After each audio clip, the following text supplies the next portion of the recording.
It's Red Sox postmortem time. We're taking just a short look back and then a big look ahead at the future of this Red Sox team. No one better to bring in to talk about that than Daniel Fox of Sox Prospects.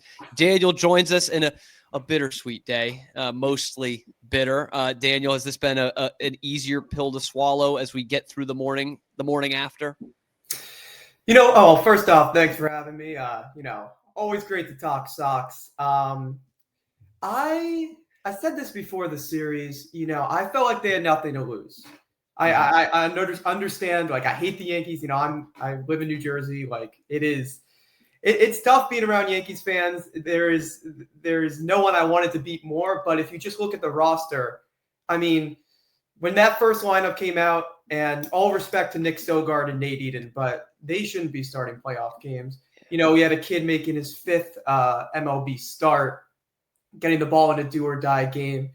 I respect the way they competed in the first two games. Third game, I felt like when they got down 4-0, it was, they kind of knew the end was coming. But, there's been worse postseason defeats than this.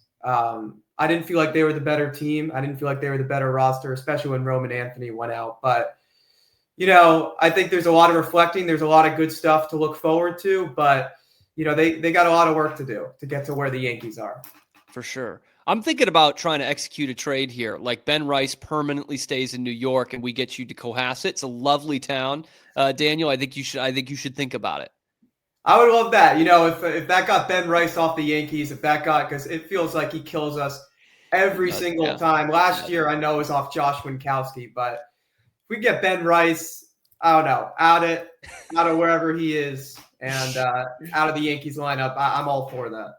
Yeah, maybe Arizona. That'd be lovely for him and never have to face the Red Sox. But you said, I mean, it's painfully obvious, especially after Game 3, that this team just wasn't good enough to beat the Yankees in this series. The roster wasn't good enough. And it's a little frustrating because we've seen the Yankees at their worst this year, basically, when they've been playing the Red Sox. And we see there's plenty of fundamental flaws with them. Just they have a much better lineup, especially in the middle of that order when it comes to the home run ball. And certainly they had the better starting pitching in this series, even with Garrett Cole out and Garrett Crochet dominating in Game 1. They got two absolutely incredible starts from Schlittler, of course, and then from Max Fried in Game 1. But when you look at the holes in this Red Sox team, what was the most obvious flaw as to why they lost this series? I think there's two that are really competing against each other. Offensively, there's just not enough power. I said teams have circle guys when you're doing your pregame preparation. You circle, we can't let this guy beat us. We got to pitch around this guy. The Red Sox don't have that guy. Rafael Devers was that guy. Roman Anthony I would argue he was that guy, or at least becoming that guy. Alex Bregman, he's a great hitter. He's a great player, but especially how he ended, I don't think he was completely healthy. He wasn't that guy. Story and Duran, at times they were that guy, but they strike out too much. They're a little too streaky. So Roman Anthony, I said, he masked a lot of issues, but when you are solely dependent on a 21-year-old, your lineup isn't good enough. And, whether it was Carlos Narvaez batting fifth, Masataka Yoshida batting fourth, I mean, I wouldn't say embarrassing because there were so many different injuries to get to this point, but, moving forward, that's unacceptable. And then the second thing is they need a Game 2 starter. You could see that real Game 2 starters don't get pulled after 28 pitches unless something goes terribly wrong. Brian Bayo took a step forward this year. He, didn't have those blow-up outings. He cut his ERA by a full run. But you could see he doesn't have that swing and miss stuff. His strikeout rate is well below average. Mm-hmm. And it's just a lot of nibbling, especially against left-handed hitters. I like him at the back of a rotation, but going forward, they need a true number 2. You saw the Yankees, they got beat with Max Fried. They had 2 other guys to go to. Maybe Early that guy, maybe Peyton Tolley is that guy. But I don't think you could bank on that going into next season. You need a proven number 2 starter. Yeah, and you talk about that filling in his number 2 spot. You'll probably need someone to replace Lucas Giolito. So before we get to kind of the middle of the order stuff, let's stick with starting pitching.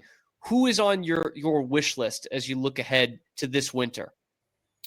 Well, I think it wasn't the right time in July because I don't think you could have taken Jarren Duran from this team at that point. Okay. But Joe Ryan, to me, what they do with their fastballs, how they love elite fastballs. Joe Ryan has one of the best fastballs in baseball. I think he would be a perfect right-handed complement, whether he ran out of steam down the stretch or he just checked out on that terrible Twins team. Yeah. I think both of those are fair options, but I think you get him in a place where he could compete, where he's pitching in big games.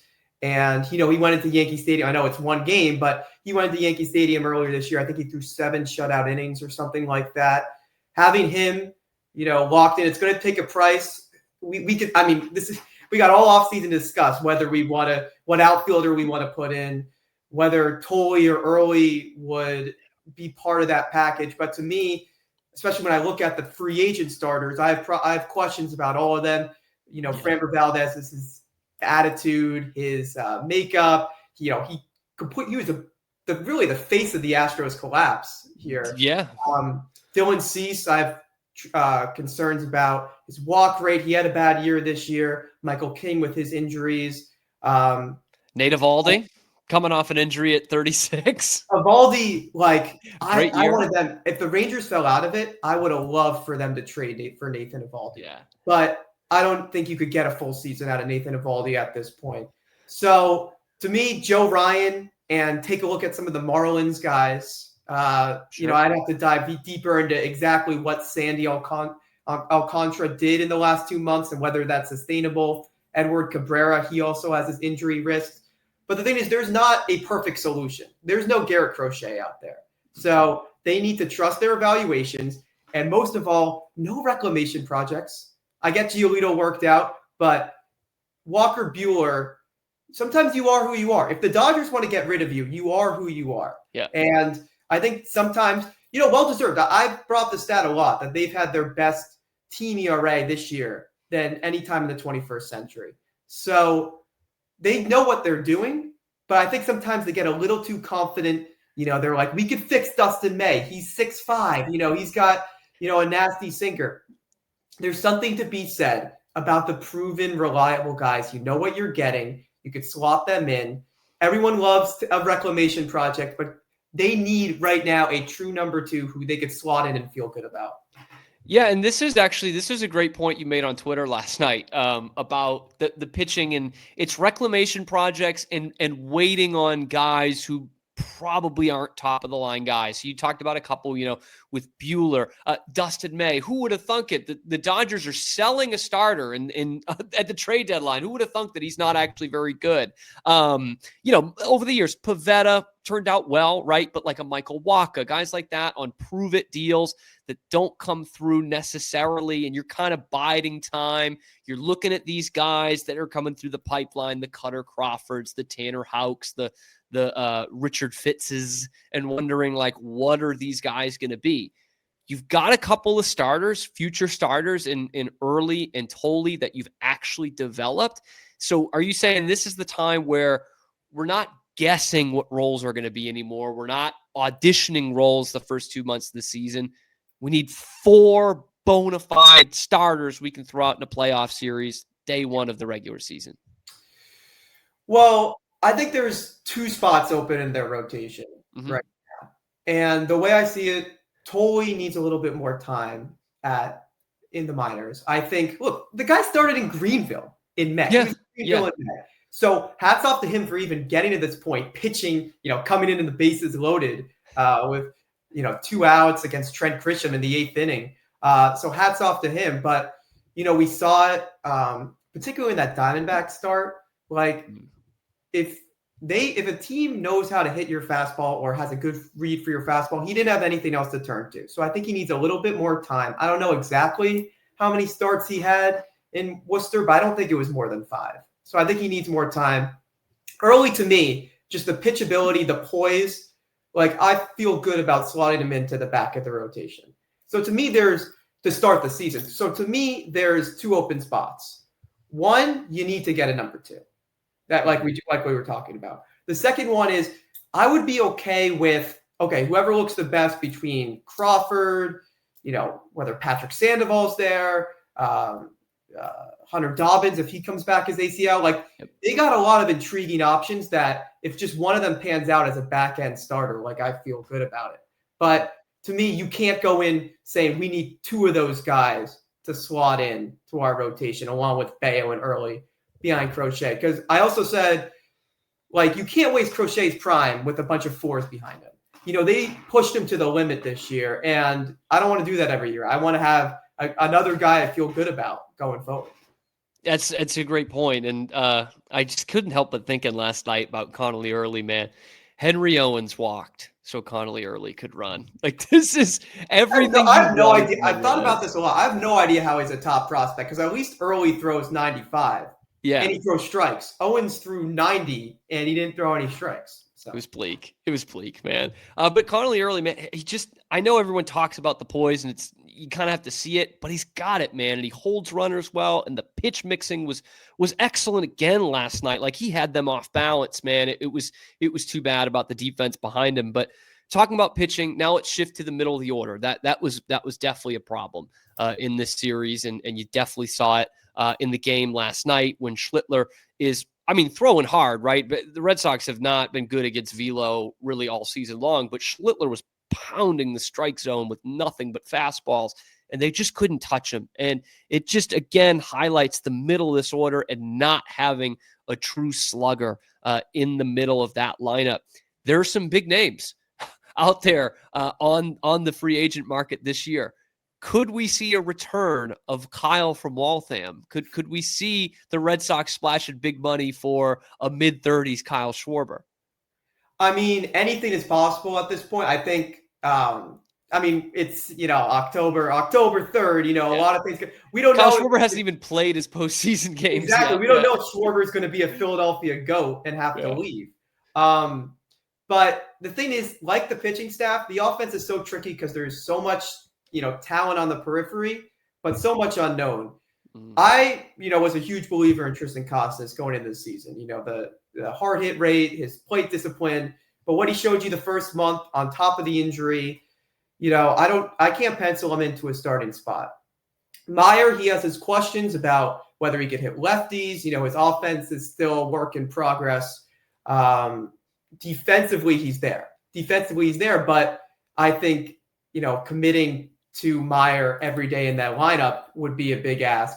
And then Christian Campbell, what he did in the first month, it's hard to completely forget about it, but it's hard to forget about those 2 months after that too, because he was overmatched. And you look at the numbers at AAA, it wasn't pretty, even though the surface level numbers might look good. So, I'm looking at all of those guys. I'm looking at Schwarber, Pete Alonso, if he opts out. For him to say after the Mets season ended, 30 minutes after. Seconds after, yeah. And he's going to opt out. That tells you something. I'm even looking at like a guy like Josh Naylor or Suarez, if he could move to first base. But the thing is, they had two guys have 20 home runs this year. And Bregman probably would have got there if he was healthy. But just for the sake, they had two guys. One was Trevor Story, and then one was Wilyer Abreu. And I have real concerns about Abreu versus lefties and against velocity because he wasn't going to touch Cam Schlittler last night. He wasn't going to catch up. And, I said that the three outfielders, that's what this is going to send around. The non-Anthony outfielders, Rafaela, Duran, and Abreu. I have real concerns about all of them, but they're all very different. Duran chases too much. His defense isn't good. Rafaela chases too much. He's too inconsistent. And then Abreu, like I mentioned, with also health, but hitting lefties and velocity. So they got some stuff to figure out. I'm just going to put you on the spot then on October the 3rd. If you had to trade one of Duran or Abreu, let's just say headlining a package for Joe Ryan, one of the biggest needs for this team, if not the biggest need for the team, which one would you lean towards trading? Because you said it, they both have plenty of upside, but which one would you lean towards? Personally, for me, I think that Duran, his game, his chase rate, his defense especially was not good this year, and he's not going to be playing center. He is tough. We saw it in the series. We saw it so many times this year. He has trouble reading the ball in left field. But for me, the Twins, I think they would be more interested in the younger, more team control guy in Abreu. But I think Abreu, like, he took steps forward this year. Duran took a step back. So when we're looking for the future, I still think Abreu, for all his faults, he's a Gold Glove right fielder. He's a 30 home run bat if he stays healthy. And, I don't want that guy batting fourth, but, batting seventh, batting sixth. You feel great about that. Not having to face lefties. Like, I would feel good about that instead of, Duran. Because I think Duran, his value is as high as it's going to be now, as opposed, it was higher obviously last year, but moving forward, it's going to keep going down because, he's not getting any younger and his defense isn't getting any better. That's I think the difference for me is the defense. What it comes down to, I think Abreu's just much more plus there. But if it's going to net you a guy like Joe Ryan, the way his last couple of years have gone, I think you could make the deal for either of them and still feel pretty good. But looking at the future of this team, the Red Sox and the Yankees, they're going to be neck and neck for the next couple of years. That certainly seems like it's going to be the case. And a lot of people had the Red Sox being a World Series contender this year. Still some here in the market were like, that might be a bit of a stretch here. And obviously a bunch of injuries and trades. And it turns out they weren't really that close. But the future is so bright with this team. How far away are they, whether it's moves or years, from being a legit World Series contender? Well, if you look at just run differential, which is not the end-all be-all, but they had the second best run differential in baseball. And, we could go through every team. I think Toronto, we saw them in September without Bo Bichette. The offense is not very frightening. So I think it's the Red Sox, Yankees, and Mariners are the three best teams in the AL. And I think it's going to be that for a long time. You could put the Tigers in with that farm system, but I don't know. I think they're a tier below. I was curious this series to see how the Red Sox stacked up with the Yankees, with the Yankees at their best. And pitching wise, I think they're right there. I mean, they had the third best ERA in baseball, third best ERA in the American League, best bullpen ERA in the American League. And that's not, some people have said to me, it's just Chapman, it's just Whitlock. It's not just those guys. There's four other guys with sub-3 ERAs. But my point is that each year under the first 2 years in the Breslow era, they've taken a huge step forward pitching-wise. And I think it's only going to get better. And they don't have that much work to do in the bullpen, probably re-sign one of the lefties. But, they're set up to have a really, really good bullpen. So pitching-wise, I think they're there. Offensively, it's about figuring out, because just look. I know I said it already, but just look at the two lineups. Like, it's not really close. How many guys from a purely offensive standpoint in the Red Sox lineup would be hitting for the Yankees? You could argue it's just Story and Bregman. Yeah. So they got work to do. They have to close the gap there. Pitching wise, they could pitch with the Yankees. And look, we're saying this, we're lamenting what went wrong, and they allowed 9 runs in 3 games to the best offense in baseball. So they're there. Yeah. It's about getting that number 2 starter, Tolley and Early taking step forward, and the Perales if he's an option next year. But it all comes down to, you got to get a middle of the order bat, get Roman Anthony back, and then let's go. Let's see what it is. Let's go. I'm fired up too. Like that was an honest takeaway from me about 1 a.m. last night of you know what though? This is still primed to be pretty good here. Yeah. Obviously, like you mentioned, the front office got to make some moves, but this is as bright as it's felt in a while. This is more sustainable than 21, I think, with the young guys. Oh yeah. Everyone was a pending free agent in 22. Yeah. What it actually reminded me of, and it's a bit of a weird comparison because Ortiz was there, but reminded me of 2016.